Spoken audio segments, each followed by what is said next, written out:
ओम नमो भगवते वासुदेवाय। श्रद्धालु भक्तों, श्रीमद् भागवत महापुराण के नवम स्कंद के 11वां अध्याय के अंतर्गत भगवान श्री राम की शेष लीलाओं का वर्णन, इसका प्रस्तुतिकरण करूंगा। इसके पूर्व जहाँ तक आप कथा श्रवण कर चुके हैं, उसके आगे का प्रस्तुतिकरण करता हूँ। श्री सुखदेव जी कहते हैं, परीक्षित, भरत जी ने दिग्विजय में करोड़ों गंधर्वों का संहार किया। उन्होंने उनका शवधन लाकर अपने बड़े भाई भगवान श्री राम की सेवा में निवेदन किया। शत्रुघ्न ने मधुवन में मधु के पुत्र लवन नामक राक्षस को मारकर वहां मथुरा नाम की पुरी बसाई। भगवान श्री राम के द्वारा निर्वासित सीता ने अपने पुत्रों को वाल्मीकि के हाथों में सौंप दिया और भगवान श्री राम के चरण कमलों का ध्यान करते हुए वे पृथ्वी देवी के लोक में चली गई। यह समाचार सुनकर भगवान श्री राम ने शोकावेश को बुद्धि के द्वारा रोकना चाहा, परंतु परम समर्थ होने पर भी वे उसे रोक ना सके, क्योंकि उन्हें जानकी जी के पवित्र गुण बार बार स्मरण हुआ करते थे। परीक्षित, यह स्त्री और पुरुष का संबंध सब कहीं इस प्रकार दुख का कारण है। यह बात बड़े बड़े समर्थ लोगों के विषय में भी ऐसी ही है। फिर गृहस्थ विषय पुरुषों के संबंध में तो कहना ही क्या है।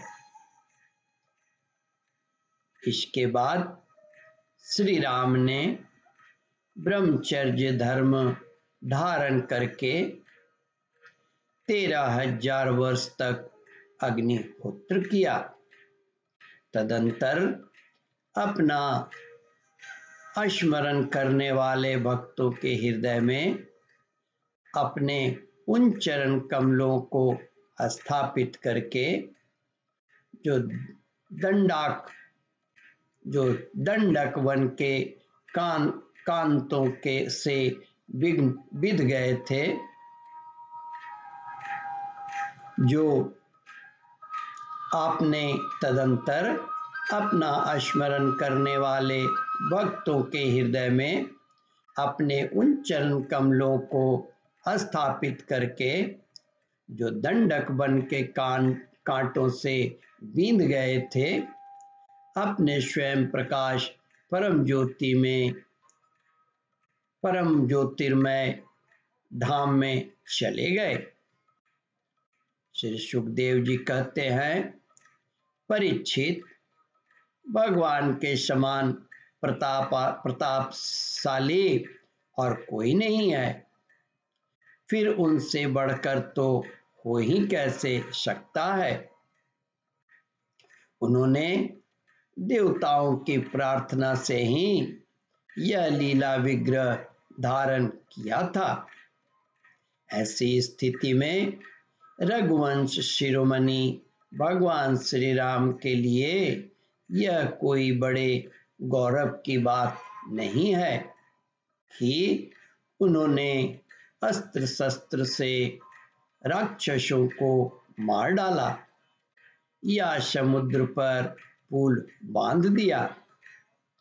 भला उन्हें शत्रुओं को मारने के लिए बंदरों की सहायता की भी आवश्यकता ही क्या थी। यह सब उनकी लीला ही है।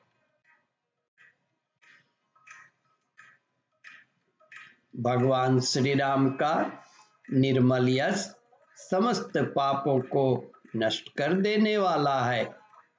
यह इतना फैल गया कि दिग्गजों का श्यामल शरीर भी उसकी उज्ज्वलता से चमक उठता है। आज भी बड़े बड़े ऋषि महर्षि राजाओं की सभा में उसका गान करते रहते हैं। स्वर्ग के देवता और पृथ्वी के नरपति अपने कमनीय कृतियों से उनके चरण कमलों की सेवा करते हैं।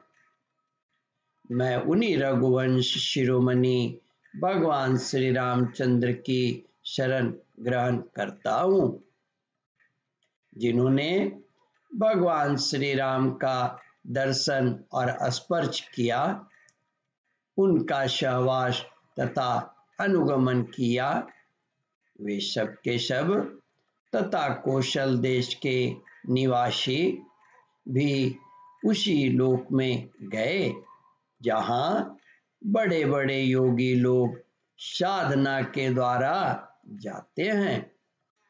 जो पुरुष अपने कानों से भगवान श्री राम का चरित्र सुनता है, उसे सरलता, कोमलता आदि गुणों की प्राप्ति होती है। परीक्षित, केवल इतना ही नहीं, वह समस्त कर्म बंधनों से मुक्त हो जाता है। ओम परमात्मने नमः। श्रद्धालु भक्तों, इस कथा को ध्यान पूर्वक श्रवण, मनन और इसका चिंतन करें। इस कथामृत का रसास्वादन अपने बंधु बांधवों को भी करावे। इस वीडियो को शेयर और सब्सक्राइब करें। ओम परमात्मने नमः।